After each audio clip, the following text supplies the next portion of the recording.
White House senior policy advisor Stephen Miller is on the set tonight. He was at Camp David over the weekend as the president and several top congressional Republicans hashed out their priorities on immigration and welfare reform.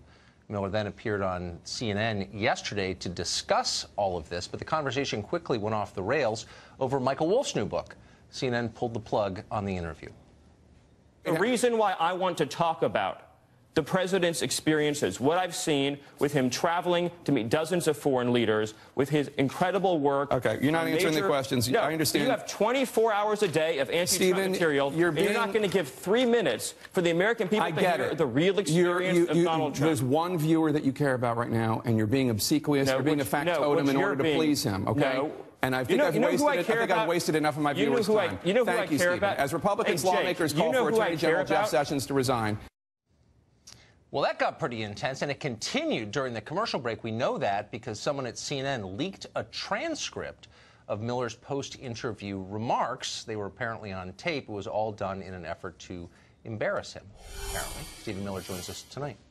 Stephen Miller, thanks a lot for coming on. Hey, thank you for having me. So CNN called around to news organizations today and said that you were escorted off the set by security. Presumably, you were not a physical threat. You were not armed. My question is, they felt you were a threat. Do you think if you had been, I don't know, a member of MS-13 here illegally, that CNN would have had security pull you off the set? Well, I assume if I was a member of MS-13 here illegally, they would be clamoring to get me into the voting booth.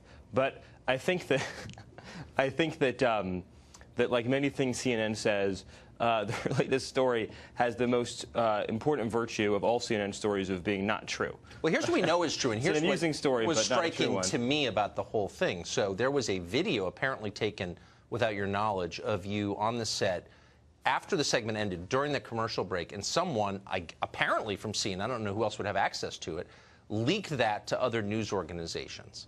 What do you make of that? Well, it's just another example of CNN's very low journalistic standards. But I was glad to have people hear what I said on camera and off camera, which is that CNN has been extraordinarily biased, extraordinarily unfair to the president, and is not giving their viewers honest information.